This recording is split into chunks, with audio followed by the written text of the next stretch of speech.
Hi hello నమస్తే welcome to my SSB బోటెక్ కనిగిరండి. అందరూ ఎలా ఉన్నారు? అందరూ బాగుండాలి, అందులో మనము ఉండాలి. ఈరోజు హ్యాపీ కనుమండి అందరికీ. ఈరోజు స్పెషల్గా నేను మినపవడలు చేస్తున్నాను. దాంట్లోకి ముందుగా మినపప్పు కడిగేసి వాడి చేసుకున్నాను. ఆనియన్స్, కొత్తిమీర, అల్లం అన్నీ పెట్టుకున్నాను. ఇవ్వండి పచ్చిమిర్చి, అల్లము, కొంచెం మినపప్పు వేసేసి ముందు కోర్స్గా పట్టుకోవాలి. ఫ్రిడ్జ్లో కొంచెం నీళ్లు పెట్టుకొని ఉంచుకున్నాను ఆల్రెడీ నేను. అవి పట్టుకున్న తర్వాత మళ్ళీ మిగతా మినపప్పు ఉంది కదా, అది కూడా మిక్సీకి పట్టుకున్నాను. లైట్గా వాటర్ చల్లేసుకొని, వాళ్ళకి గట్టి వడ కాదు లూజ్ వడ కావాలని అడిగారు పిల్లలు, అందుకని చెప్పేసి కొంచెం మెత్తగా కొంచెం జీలకర్ర కూడా వేసేసుకొని పిండి పట్టేసుకున్నాను. ఆయిల్ కాగుతుంది.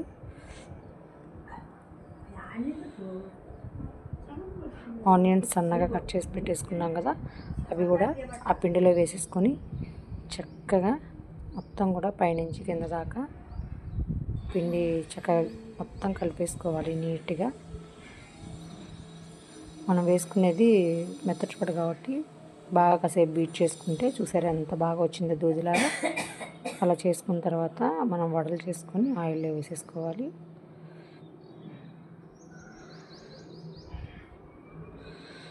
బాగా అయిన తర్వాత మనం చక్కగా తిప్పేసుకోవాలి. ఇవి ఆయిల్ బాగా కాగిపోయింది ఫస్ట్లో వేసినప్పుడు, అందుకని అలా వచ్చినాయి. నెక్స్ట్ చూడండి ఎంత బాగా వచ్చినాయో. అలాగే స్టవ్ మీద నేను చికెన్ కర్రీ కూడా చేసేస్తున్నాను. Vada chicken onion super combination కదా, ఎంత బాగుందో చూడండి.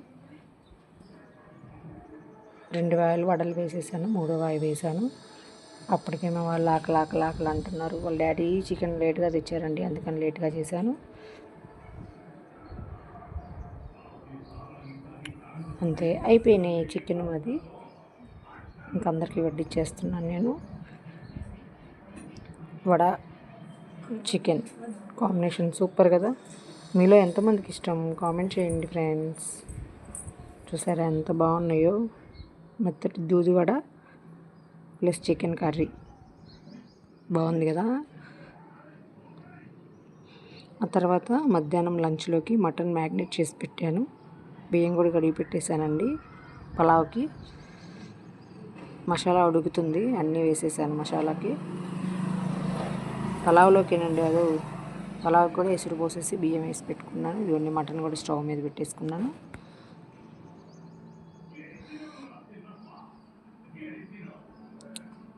ఎసురు పెట్టేసుకొని కాగిన తర్వాత బియ్యం కూడా వేసేసి కుక్కర్కి మూత పెట్టేసుకున్నాను. ఇదిగోండి మటన్ ఆలోపు చక్కగా ఉడుకుతుంది. వాటర్ పోసేసుకున్నాం, ఉడకబెట్టుకోవాలి కదా.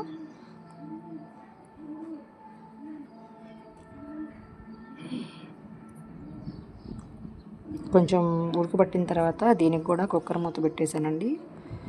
మూత పెట్టేసేసి 6 విజిల్స్ రానిచ్చాను నేను. చక్కగా ఉడికిపోతాయి 2, అంతే అయిపోయింది. బిర్యానీ రెడీ. దాంట్లో కాంబినేషన్గా పెరుగు చట్నీ రెడీ చేసింది మా పాప అభి. అంతే, పలావ్, మటన్ కర్రీ, పెరుగు చట్నీ అన్నీ కూడా రెడీ అయిపోయినాయి. మా ఇంట్లో స్పెషల్ ఇవేనండి ఈరోజు. నా వీడియో కనుక మీకు నచ్చినట్టయితే లైక్ చేయండి, షేర్ చేయండి, కామెంట్ చేయండి, సబ్స్క్రైబ్ చేసుకోండి friends. Thank you for watching. Bye.